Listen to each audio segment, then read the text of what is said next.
He looked me in the eye across a glittering Christmas table and said, "Dad, you're nothing but a burden."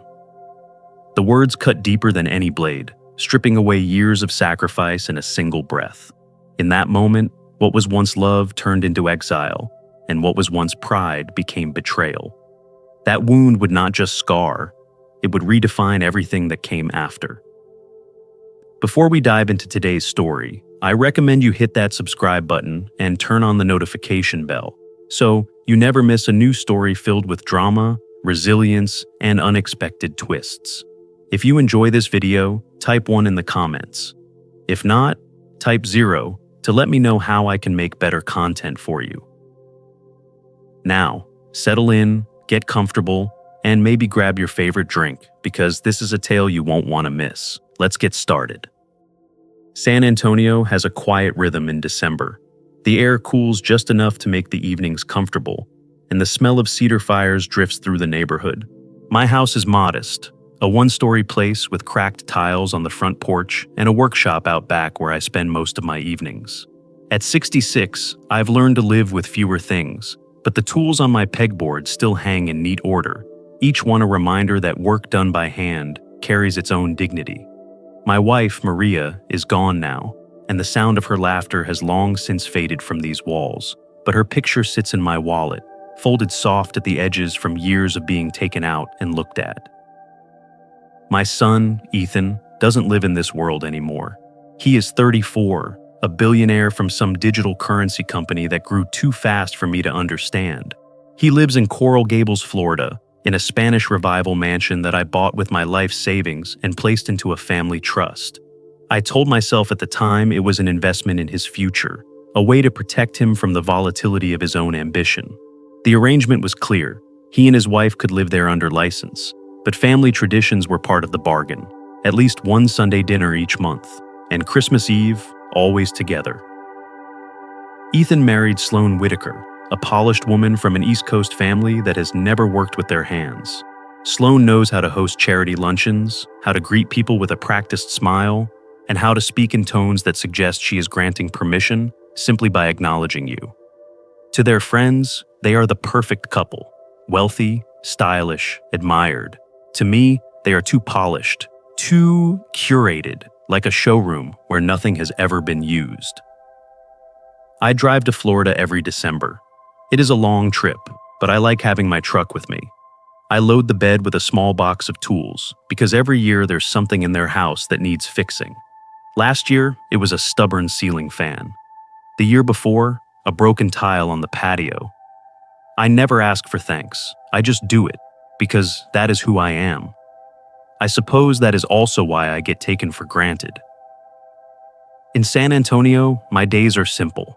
I fix furniture for neighbors, sometimes help a friend rewire an outlet. My meals are plain: beans, tortillas, a little meat when I can get it fresh. Ethan's life, on the other hand, is one gala after another. Limousines at the curb, boardrooms with panoramic views, social media posts about innovation. When I visit his world, I feel like I've walked onto a stage set where every detail has been arranged to look effortless. The first signs of exclusion came quietly. At a photo shoot last year, the photographer shifted me to the edge of the frame because my old flannel shirt clashed with the palette. At dinner parties, Sloane introduced me not as her father-in-law, but as Mr. Navarro from Texas, as if I were some hired help flown in for the week. Ethan, busy with investors and PR managers, rarely noticed. Or maybe he did and chose not to. My birthday card came through his assistant this year, a digital signature attached to a generic message. That hurt more than I wanted to admit. Still, I held on to Christmas. Maria had made it sacred, and I believed Ethan would honor that. Our trust agreement even put it into writing. Christmas Eve together. It seemed ridiculous to write love into legal language, but I had learned that money changes people, and paper protects promises. As I set out for Florida, I told myself it would be the same as always. I would help decorate the tree, carve the roast, and sit at the table while Ethan raised a glass. But deep down, I noticed the distance growing, the way PR staff whispered when I entered a room, the way Sloane's hand tightened on Ethan's arm whenever I mentioned San Antonio.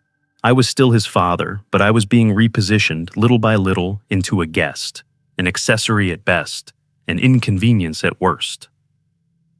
I parked my truck under the palms of Coral Gables and looked up at the house, its stucco walls glowing in the winter sun. I reminded myself that, on paper, it was still mine.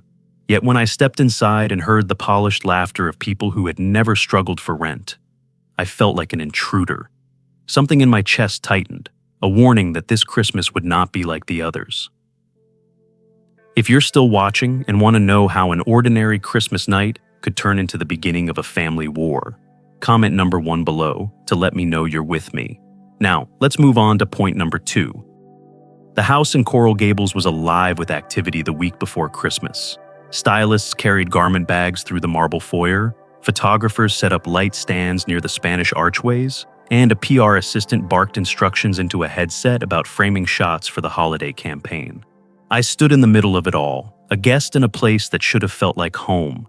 My name was on the trust papers, my savings had purchased every tile, yet I might as well have been invisible. They arranged a family photo shoot that afternoon. The photographer smiled at me politely, then frowned at my shirt. "Could we move Mr. Navarro to the edge of the frame?" he asked, as if I weren't in the room. "The colors don't quite fit the palette." So, I ended up in the corner of the photo, my hand awkwardly resting on the arm of a chair, cropped half out of the composition. Ethan said nothing. He was scrolling through his phone, nodding to a text from one of his board members. Later I caught the whispers, a pair of PR staff huddled by the staircase. One said, "He doesn't match the brand story. Self-made billionaire with an old electrician father? It muddies the narrative." The other nodded and adjusted her clipboard. My cheeks burned. I had worked with wires and copper for 40 years, raised Ethan on honest labor, and now I was a blemish on his image. At dinner that evening, the distance widened. The table glittered with crystal glasses and gold-plated cutlery. Sloane raised her chin and asked, in her careful public voice, "So, Mr. Navarro, do you find Florida a little too upscale compared to Texas?" Her tone carried the weight of condescension, though she never dropped her smile. I chewed slowly, tasting more salt than food, and glanced at Ethan. He didn't defend me. He never did anymore. I tried to bring up the Sunday dinners we used to share. "Ethan, remember our tradition? Just you and me once a month?" I asked. He waved it off without looking up from his phone. "We don't need outdated obligations on camera, Dad. Let's keep things modern, outdated obligations." That was how he described the meals Maria used to cook with care, the evenings we laughed around a small table in San Antonio. The final blow came later that night. Ethan asked me into his office. The room glowed with LED screens plastered with the Aurora Ledger logo, his company that had somehow made him a billionaire. He leaned against the desk, posture crisp, voice flat. "Dad," he said, "you're a burden to the image we're building. You shouldn't be at Christmas Eve this year." The words didn't land all at once. For a moment I thought I had misheard. A burden. Me. The man who had risked everything to put this house in a trust for him. I searched his face for hesitation, some flicker of regret, but found only the calm certainty of someone speaking a line rehearsed. I cleared my throat. "Ethan, our agreement. Christmas Eve was part of it. You signed." He cut me off with a wave of his hand. "Dad, don't make this a legal matter. It's not about paperwork. It's about optics. Sloane's family, the investors, the cameras. It doesn't work with you in the picture. Don't lawyer up over dinner." The dismissal was sharper than the rejection itself. I stood there, the hum of his screens filling the silence between us. My heart ached, but my spine stiffened. I realized that to him, I wasn't a father anymore. I was a liability. I left his office quietly, the weight of Maria's memory pressing on me. She had made Christmas sacred, not just a date on a calendar, but a covenant of belonging. Now it was being treated like a brand campaign, my place erased because I didn't fit the palette. The house that my labor had built around him was filled with strangers' laughter, and yet my presence was unwelcome. As I stepped out onto the balcony, the Miami air was warm, the palms swaying as if nothing had changed. But inside me, something had. I knew then that this Christmas would not be spent at Ethan's table. The words burden and not welcome carved themselves deep, but beneath the pain, something steadier began to take shape. A reckoning was coming, though Ethan couldn't see it yet. If you're still here and curious about how a small crack in trust grew into something far more dangerous, comment number 2 below so I know you're following. Now, let's see what happens next. The night air in Coral Gables was damp with salt, heavy enough that it clung to my shirt as I drove away from the mansion. Ethan's words kept ringing in my head like an echo I couldn't shut off. You're a burden. For years I had built my life around making sure he never carried weight he couldn't bear, and now that very devotion had been turned into a mark against me. The Spanish Revival house glowed behind me like a lighthouse, but for the first time, I understood it wasn't guiding me home. It was warning me away. I pulled my truck over by a quiet canal, the kind lined with royal palms and gated estates. The headlights illuminated the worn leather folder I had carried for years. Inside were copies of the trust papers, the license to occupy agreement, and the clause I had insisted on: Christmas Eve together, as family. I flipped to the page, running my finger over the words as if touching them would remind me of the man I used to believe my son was. That clause had been Maria's idea. Put it in writing, she had said before she passed. Promises fade, but paper holds. She had been right. My phone buzzed. I didn't have to look to know it was Ethan or Sloan. Instead, I scrolled to the name of someone I could trust, Maeve Coleman. She had been my attorney back in Bazar County, a friend more than a professional, the one who had helped me draft the trust in the first place. She answered on the second ring, her voice crisp but warm. Gabe, it's late. Everything all right? Depends on what you call all right, I said, steadying my voice. I told her about the conversation in Ethan's office, the dismissal, the insult. Then I asked the question that had been forming ever since I left. Maeve, does he even realize the house isn't his, that it's still under the trust? She was silent for a moment, then sighed. He knows, or he should. The license is clear. Occupancy depends on moral clauses, respect, family inclusion, no re-leveraging. If he's violated any of that, you can terminate immediately. You hold the cards, Gabe. Don't forget that. Her words steadied me. For years I had felt powerless, a man bleeding out his savings for the sake of appearances. But with each reminder, I saw the structure I had built. I wasn't powerless. I had simply forgotten to stand on the foundation I had laid. Back at a roadside motel off US 1, I checked in with a credit card so worn the numbers had begun to fade. The room smelled faintly of bleach and old carpet, but it felt like sanctuary compared to the mansion's marble chill. I spread my papers across the small desk. Under the buzzing fluorescent light, I began to work methodically, the way I used to wire an entire building, one connection at a time. I wrote out a notice of breach, citing the Christmas Eve clause, attaching a scanned copy of the agreement. I gave them 24 hours to cure the violation, to restore what they had broken. Then I hit send, copying both Ethan and Sloan. I didn't expect a response. It wasn't about their reply. It was about building the record, line by line. I pinned a list to the motel's corkboard with a thumbtack. Collect financial records, document conversations, save every scrap of proof. The list grew longer by the minute. Evidence had become my new currency. At midnight, my phone rang again. Maeve's number lit up the screen. Gabe, I dug deeper, she said. Your son's CFO, Rishi Patel, filed a UCC-1 lien last week. He used the furniture and fixtures in the Coral Gables house as collateral for a corporate loan. That's a direct breach of Section 6.2 of the license. They can't re-leverage the property. It's grounds for immediate termination. I sat back on the thin mattress, the ceiling fan creaking above me. For the first time in years, the balance shifted. Ethan thought I was just a tired old man he could push aside, but the paper, the law, and the truth were mine. I wasn't the one out of place. He was. I hung up with Maeve, closed my folder, and lay staring at the ceiling. The motel was quiet, but inside me, something had awakened. It wasn't anger, not anymore. It was clarity. My son had called me a burden, But the real burden was his own arrogance, his blindness to the man who had carried him this far. And now the burden of proof, the weight of law, was no longer mine to bear. The line had been drawn. The first battle was not fought with raised voices or slammed doors, but with documents, signatures, and the quiet resolve of a man who finally remembered his own strength. Ethan had no idea what storm was coming, but I did, and I was ready. If you're still watching and can feel the sting of betrayal building, drop a number 3 in the comments to let me know you're with me. Now, let's continue the journey. The morning light over Coral Gables was mercilessly bright, pouring through the thin motel curtains like a spotlight. I had slept little, my mind replaying Maeve's late-night discovery about the lien filed on the house's fixtures.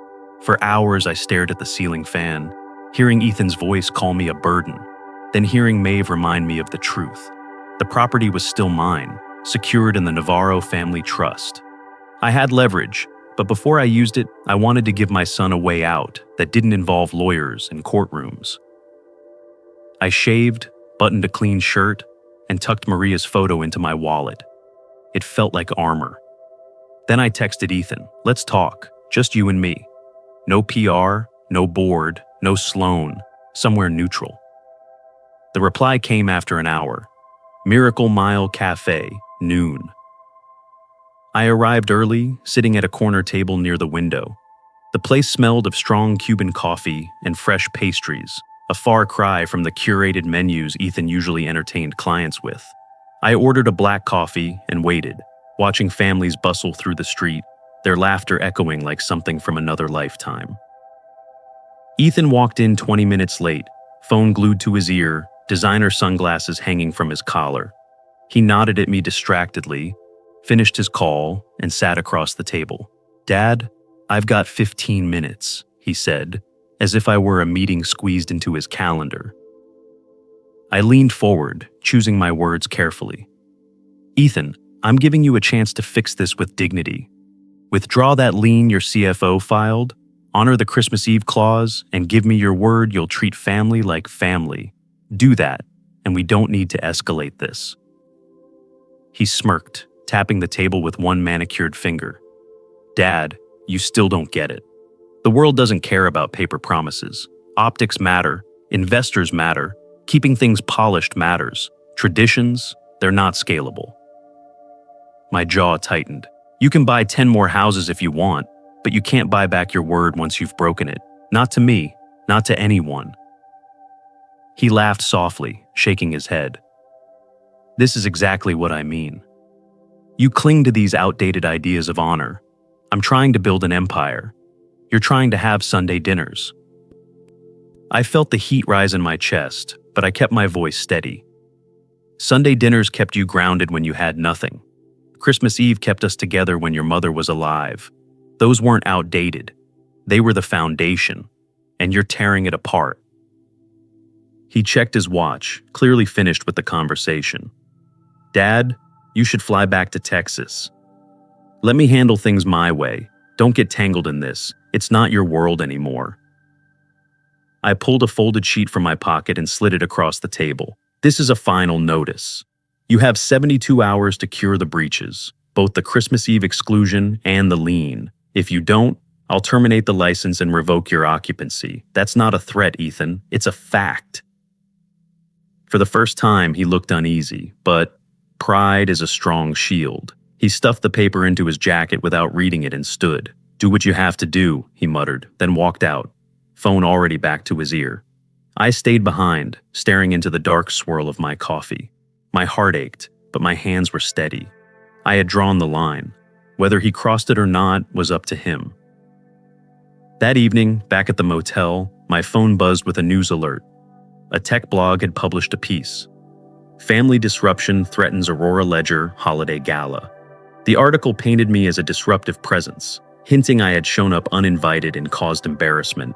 I could see Sloane's fingerprints all over it, or maybe Ethan's PR team. I didn't reply. I clipped to the article, saved the link, and added it to my growing file of evidence. Maeve had already lined up a process server in Miami, ready to act if I gave the order. The pieces were moving, and this time, I wasn't stumbling blindly. I pinned a new note to the corkboard above the motel desk. No shouting, no chaos. Only evidence. It was a reminder that the days of begging for respect were over. From here on, every step would be deliberate, every move grounded in proof. The Christmas lights twinkled in the city outside, but to me they looked more like warning beacons. The time for pleading was gone. The next step would be decisive, final, and on my terms. If you're still with me and want to see how the first failed attempt at peace only made things worse, comment number 4 below to let me know you're here. Now, let's push forward. Christmas night in Coral Gables looked like a scene from a glossy magazine. Limousines idled in front of the mansion, headlights sweeping across the palms as guests in sequined gowns and tailored suits made their way inside. The air pulsed with laughter and the clink of champagne glasses. From a distance, the house looked like everything Ethan wanted it to be, a stage for his greatness, a shrine to his brand. But while his guests toasted, I drove not to his front gate, but to the Miami-Dade County Clerk's office, carrying a folder heavier than any gift. The building was nearly empty, but the clerk on duty raised an eyebrow when I set the documents down. Maeve had prepared them carefully, the termination of license to occupy, citing 3 breaches. The first, exclusion from Christmas Eve, a direct violation of the agreement. The second, the repeated disrespect and moral breaches that stripped the word family of meaning. And the third, most damning of all, the UCC lien filed by his CFO against property secured under the trust. It wasn't just arrogance anymore. It was a violation with legal teeth. The clerk read quickly, stamped the top page, and handed it back. The sound of the stamp echoed louder than the carols floating through Coral Gables. I slipped the copy into my folder, took a photo with my phone, and felt the strange weight of power settle onto my shoulders. For years, I had been the man paying silently while others lived loudly. Now, for the first time, the law spoke in my voice. A process server was waiting at the curb, a man Maeve had arranged. I handed him the papers, my hand steady. "Deliver this tonight," I said. He nodded and drove off toward the mansion. I didn't follow him all the way to the gate, but I parked far enough to see the crowd gathered on the lawn. The music faltered when the server approached Ethan, handing him the packet. I couldn't hear the words, but I saw Ethan's face blanch under the spotlights. Guests turned their heads, whispering. Sloan tried to smile, to wave it off as some kind of mistake, but the formality of the delivery made denial impossible. The documents bore the seal of the county. The truth was written in ink and law, not rumor. For a moment, I felt a pang of sorrow. I had never wanted spectacle. I had wanted respect, a seat at the table, a recognition of the years I'd given. But Ethan had chosen to make this public, and so the correction had to be public too. Vindication burned hot in my chest, mixed with the cold ache of loss. I sat in my truck as the party sputtered, headlights flaring as some guests left early. My phone buzzed with Ethan's name, then Sloan's, then an unfamiliar number I guessed was Rishi. I let them all ring. Silence was stronger than any argument. By morning, I had already hired a private security firm, transferring control of the property codes back under the Navarro family trust. The locks were reset, the access logs cleared. A county marshal confirmed everything was lawful, binding, and final. The mansion was once again protected by the man who had paid for it, not the son who had squandered it. Maeve called with the last piece of the puzzle. "You should know, Gabe, if you hadn't acted last night, the lenders tied to that lien might have seized control this morning. You didn't just reclaim your dignity, you saved the trust itself." I sat in my truck on a quiet side street, the stamped papers on the passenger seat, sunlight spilling over them. For the first time in years, I didn't feel like the outsider watching through windows of houses I'd funded. I felt like a man standing on his own ground. The war wasn't over. Ethan would fight, Sloan would scheme, the press would twist. But the battlefield was no longer tilted against me. I had leveled it with proof, with patience, with the kind of resolve that comes only when you've been overlooked for too long. I leaned back, closed my eyes, and whispered to myself, "This time, I'm not the one on trial." The papers beside me rustled like a reply. The morning after Christmas felt heavier than the night before. I woke in the motel to the sound of my phone buzzing non-stop on the nightstand. Ethan's name filled the screen again and again, followed by Sloane's, then an unknown number I assumed was Rishi. I let them all go unanswered. The papers stamped by the county clerk sat neatly in my folder on the desk, and every time I looked at them, I felt a strange calm. I had acted. The law stood with me now. By mid-morning, Ethan tried a video call. Against my better judgment, I answered. His face filled the screen, flushed with anger but shadowed by desperation. "What do you want, Dad? Money?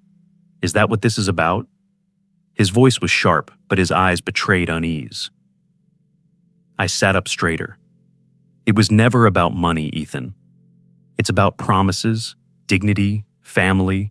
You broke all of that, and now you're angry because there are consequences. He scoffed. You don't understand how the world works. Optics matter, deals matter. One gala means more to this company than a dozen Christmas dinners ever could. You've forgotten the foundation those dinners gave you, I said quietly. You've built something on sand, and now it's collapsing. He ended the call without another word. The silence afterward felt heavier than his insults. Later that morning, I met Maeve at a rented office near downtown Miami. She had flown in after realizing how volatile this had become. Her presence grounded me. She laid out two options: pursue a lawsuit for slander and breach, or keep the matter private, enforce the termination, and let silence speak louder than scandal. Option 1 will crush him, she said frankly. But it will also drag you through months of hearings, headlines, and stress. Option 2 keeps you in control, restores the trust, and lets you rebuild boundaries without burning the entire city down. I thought of Maria, her soft voice reminding me years ago, win the right battles, not the wrong ones. The bitterness in me wanted to scorch the earth, to expose Ethan and Sloane for every slight and betrayal. But another part of me, the part that still loved my son, hesitated. Back at the motel, I drafted what I called a proposal. Though it was really a test of character, I wrote it plainly. Ethan must apologize directly, withdraw the UCC lien, reimburse my legal fees, and commit to family therapy. I added one last condition, that he learn to live simpler, to remember that wealth wasn't armor against truth. When I delivered the terms to him in writing, his reply came within the hour. He laughed bitterly over the phone, no attempt to hide the contempt. You can't dictate how I live, Dad. You're trying to rewrite my life with your small-town values. That's not going to happen. I didn't argue. Then understand this, I told him.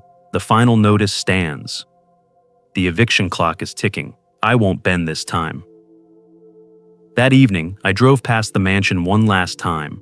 I stopped at the gate long enough to post a notice of access change, the legal paper Maeve had prepared. Private security I had contracted stood ready, instructed to treat Ethan and Sloane politely but firmly. The law was on my side, and now the locks were too. Back in the motel, I stared at the ceiling and let the quiet settle. Hearing Ethan call me outdated hurt more than any courtroom battle could. But beneath the ache, I felt peace. I had chosen proof over chaos, order over shouting, dignity over begging. My son could bend and rebuild, or he could cling to his pride and lose everything. That choice was his.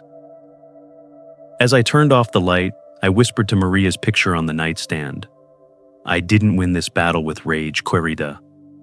I won it with resolve. The room was silent, but for the first time in years, the silence felt like victory. If you're still watching and want to witness the moment where choices could either heal or destroy everything, comment number 5 below so I know you're here. Now, let's see what decision is made. The days after Christmas carried a strange quiet over Coral Gables. The mansion that had once been a stage for Ethan and Sloane's grandeur now looked more like a fortress under siege. The security firm I'd contracted patrolled the grounds, polite but unyielding. And word had already seeped into the polished social circles of Miami. The house wasn't theirs. Gossip traveled faster than any newspaper headline. At first, the whispers were subtle. An investor canceled a lunch, A friend of Sloane's skipped a charity brunch. But within a week, the story became common knowledge. Ethan Navarro, the billionaire visionary, was living in a house held under his father's trust, and that father had pulled the rug out on Christmas night. The irony was too delicious for people to resist repeating. Ethan's reputation cracked almost instantly. Investors began murmuring about instability, about arrogance, about a man who could not manage his own household, let alone their millions. Meanwhile, Sloane's friends pulled away as if she carried some contagious misfortune. Invitations dried up, charity committees suddenly had no openings, and the phone calls she once commanded with ease now went unanswered. The empire they had built on optics was unraveling in real time. Legally, the consequences were unavoidable. With the license terminated, Ethan and Sloane had no right to remain in the house. Security restricted access to certain rooms, and every time they tried to assert authority, they were met with calm explanations. The property is under the Navarro family trust. Please respect the boundaries. I hadn't ordered eviction yet.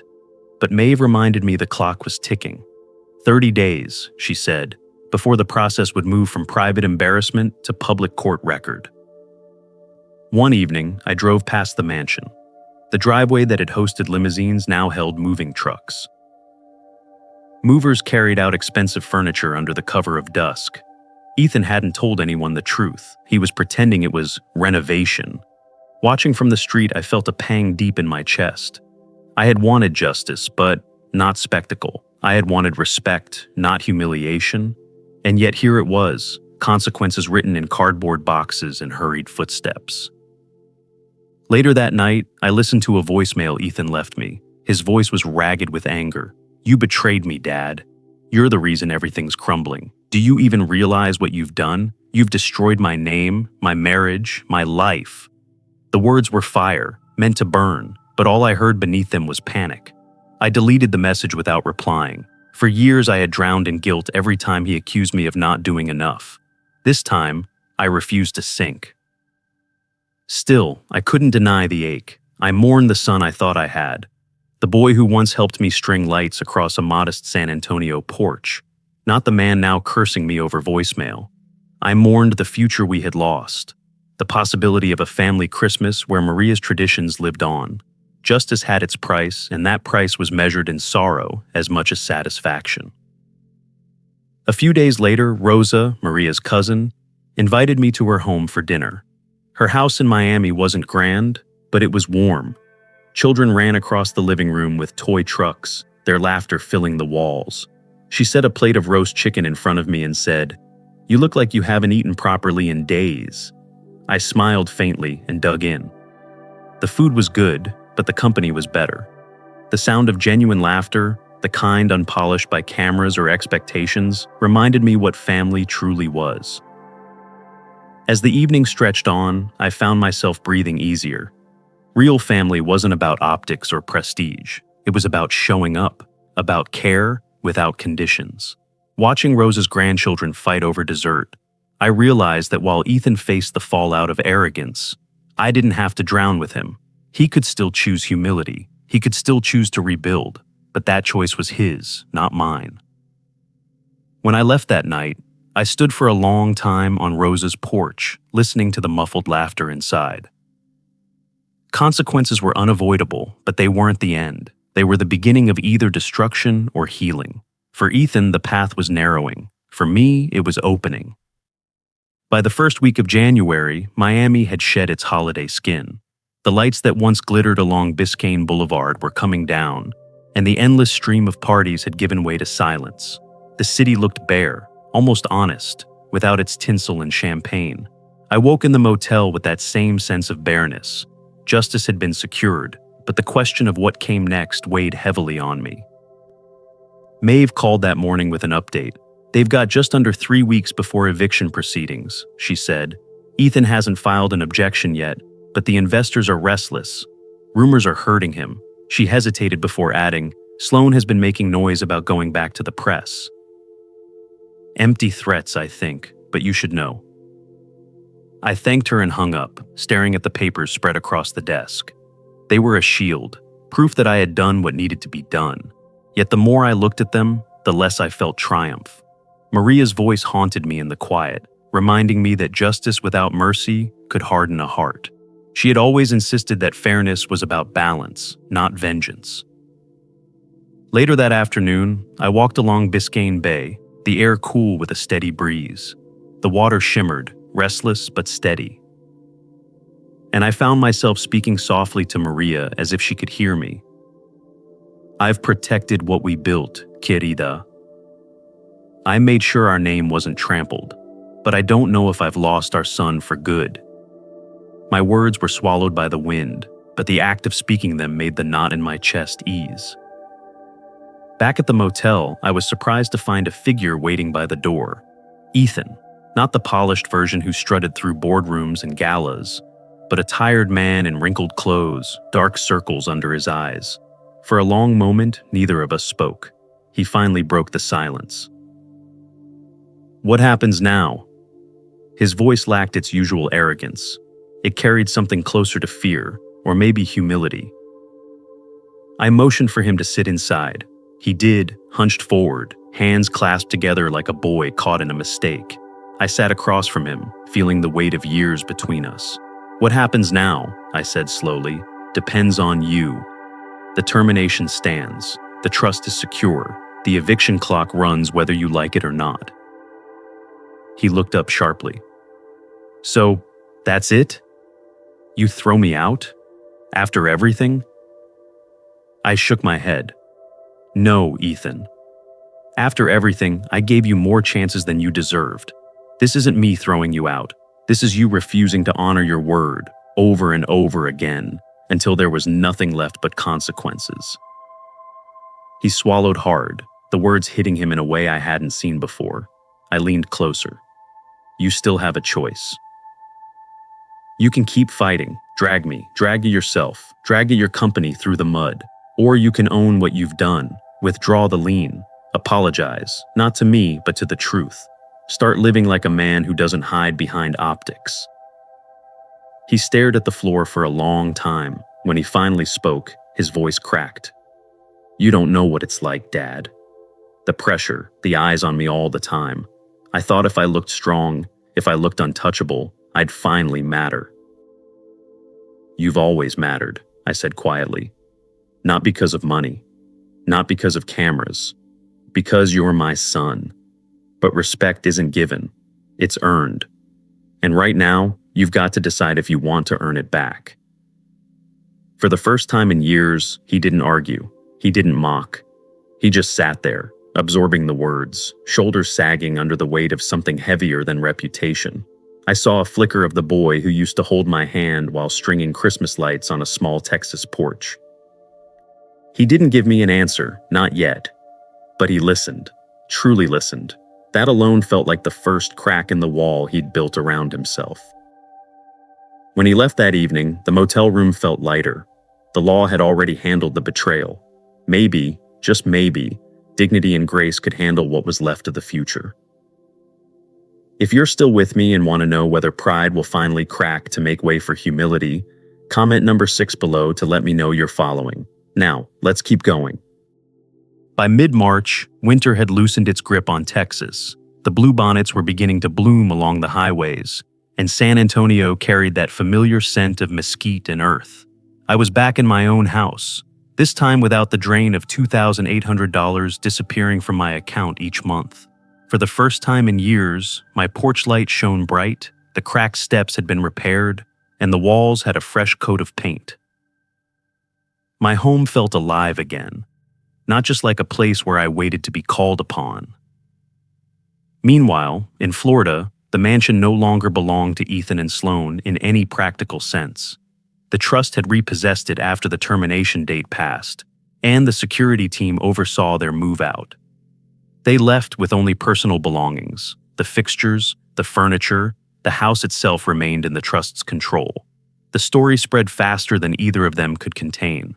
The same guests who once sipped champagne under their chandeliers now whispered that the Navarros had been living in a borrowed castle. The damage seeped into Ethan's company too.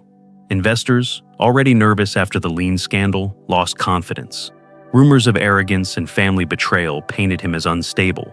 The stock dipped, and by February, Ethan had stepped down temporarily as CEO.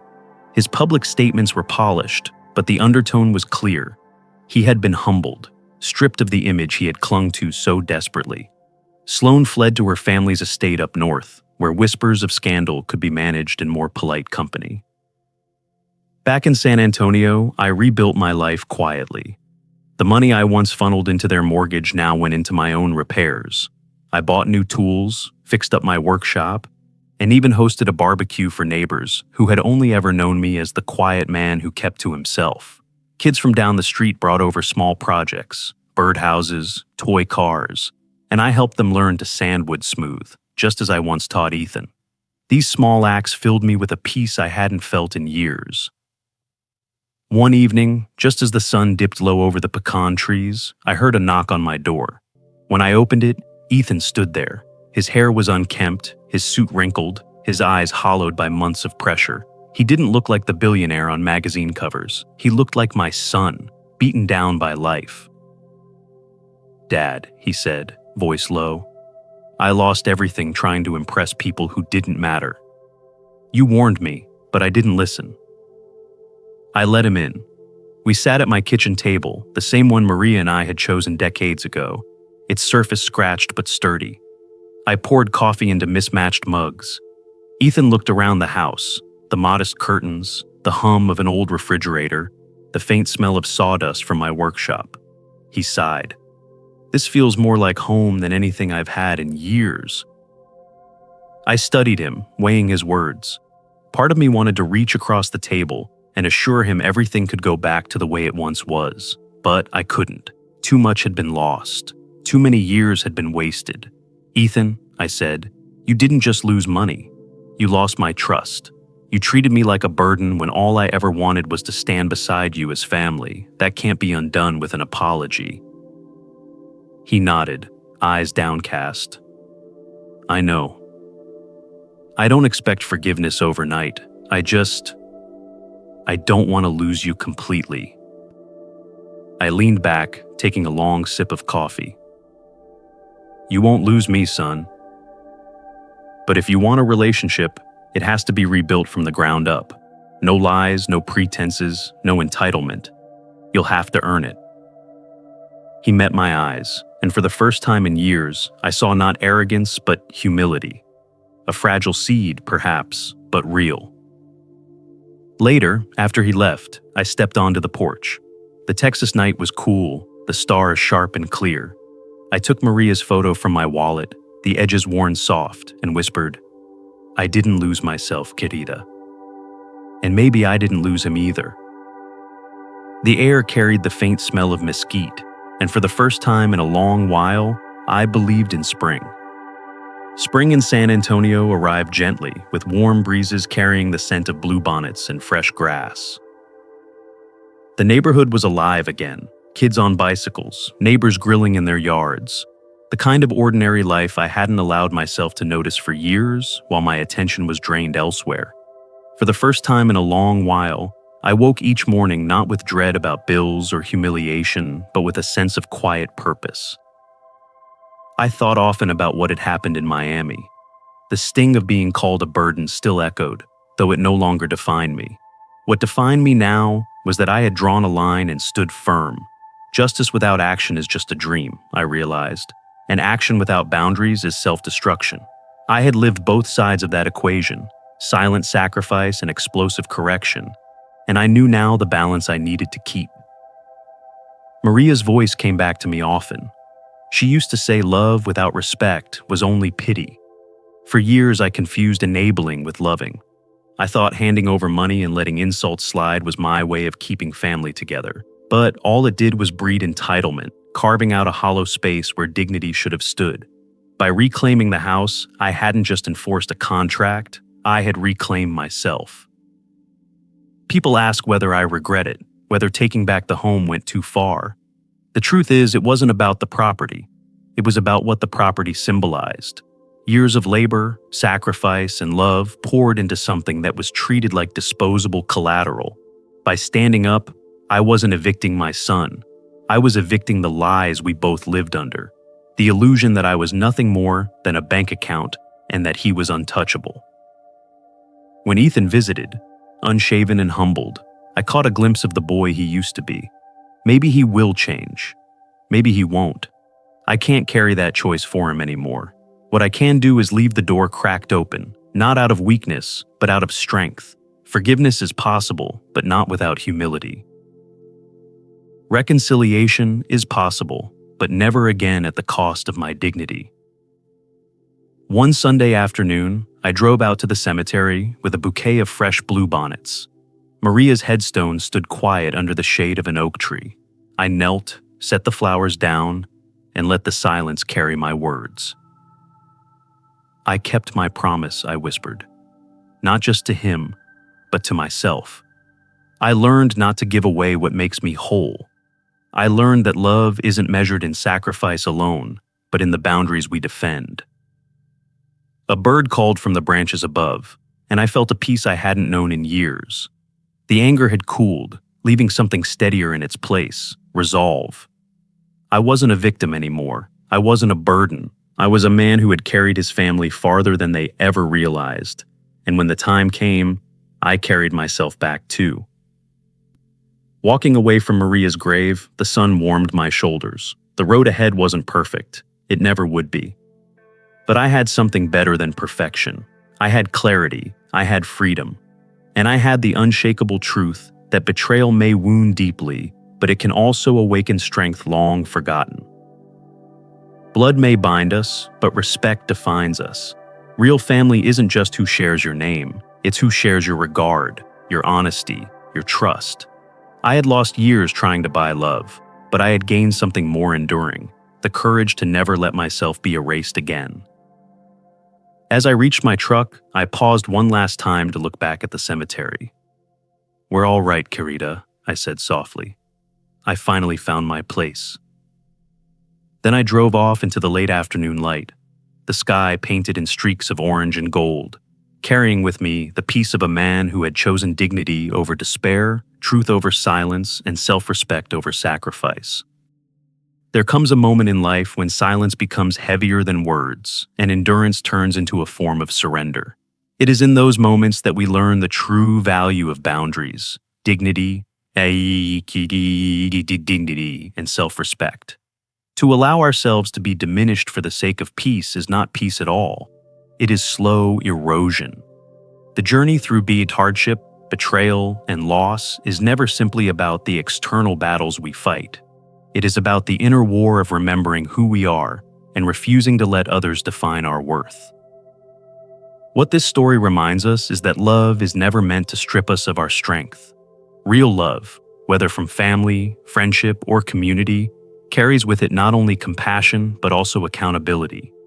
To give endlessly without recognition is not noble. It is to hand over the very pieces of our soul that keep us whole.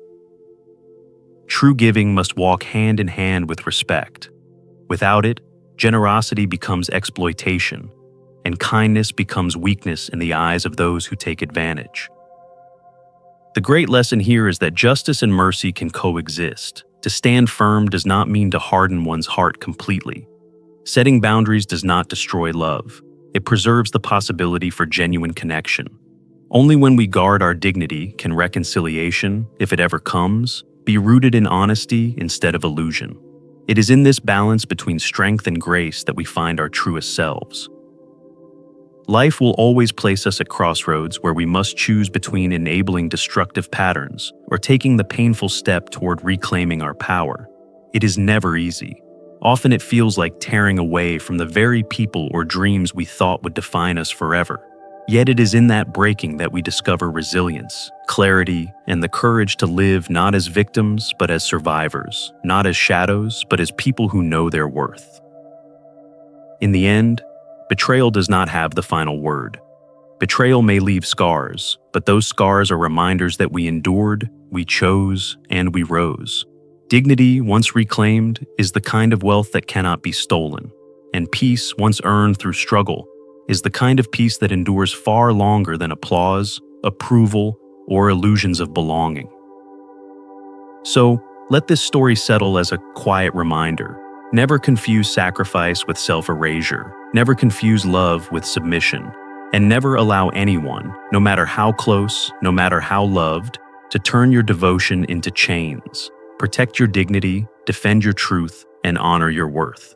Because in doing so, you not only safeguard yourself, you also teach others what real respect looks like. We want to thank you for joining us on this journey. Stories like this one are never just entertainment. They are mirrors that reflect the struggles, choices, and quiet victories many of us face in our own lives. Perhaps as you listened, you recognized fragments of your own story, moments where you felt overlooked, taken for granted, or treated as though your value was measured only in what you could give. If so, let this be a gentle encouragement. You are not alone, and you are not powerless. Each of us has a threshold, a moment when the weight of silence becomes unbearable, and the desire for change outweighs the fear of conflict. In those moments, courage is not about shouting or fighting in anger. Courage is about standing with quiet conviction, saying, "This is who I am, and this is what I will no longer accept." That choice to defend one's dignity is the turning point in so many lives. It is the place where healing begins, even if it comes wrapped first in pain. Perhaps the greatest misconception we carry is that love means limitless sacrifice, that to love someone is to endure every slight, to forgive every insult, to carry burdens that were never ours to bear. But this belief is not love, it is a distortion of it. Real love strengthens both the giver and the receiver. Real love does not demean or exploit. Real love respects boundaries and honors the humanity of both sides. When we confuse exploitation with love, we enter dangerous territory. We teach others that our kindness is free to be taken, that our silence is permission, and that our loyalty has no limits. The longer we remain in that cycle, the more we lose ourselves. And once dignity is gone, relationships are no longer built on respect, but on control. Breaking free of that cycle is not cruelty. It is an act of survival. That is why this story resonates so deeply. It illustrates how betrayal can force us to awaken, to confront the uncomfortable truth that sometimes the ones we love most are also the ones who diminish us the most. Yet, it also teaches us that recovery is possible. Rebuilding dignity is not the same as cutting off love completely. It means choosing to engage from a place of equality, not desperation. It means remembering that forgiveness does not erase boundaries, it affirms them. As we reflect together, ask yourself, where in your life have you confused sacrifice with love? Where have you allowed silence to take the place of truth? And more importantly, where can you begin to reclaim your dignity, not with anger, but with resolve? These are not easy questions, but they are necessary ones. We also hope you take away the importance of balance. Standing firm is essential, but hardening your heart entirely can rob you of peace. The goal is not revenge. The goal is not to destroy those who have hurt you. The goal is to restore your own integrity and to create the space where healthy relationships, whether with the same people or with others, can thrive. Mercy has its place, but only when it walks beside justice. Now, as we close this chapter together, we want to turn to you, our viewers, our community. Your reflections, your voices, and your experiences are what give stories like this one real power. We invite you to share your thoughts below in the comments. Did this story remind you of something in your own life? Did it challenge the way you think about love, family, or dignity? Did it inspire you to consider changes you've been afraid to make? Your words matter here, not only to us, but to others who may be walking through similar battles and need to know they are not alone. If you found meaning in this story, we encourage you to stay connected with us.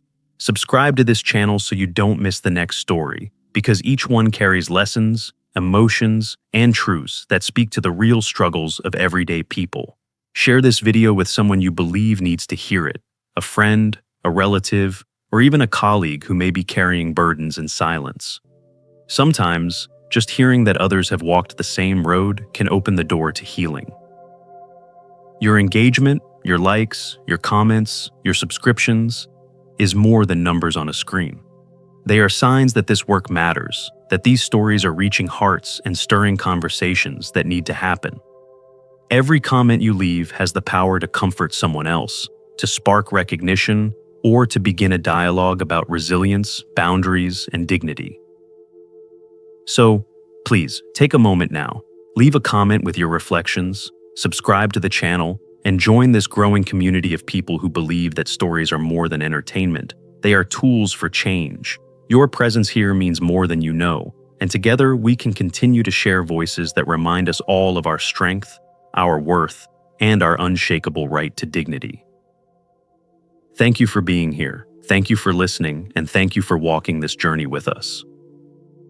These turning points remind us that setting boundaries and valuing ourselves is not just an act of courage, it's the foundation of living with dignity. Now, I'd love to hear from you.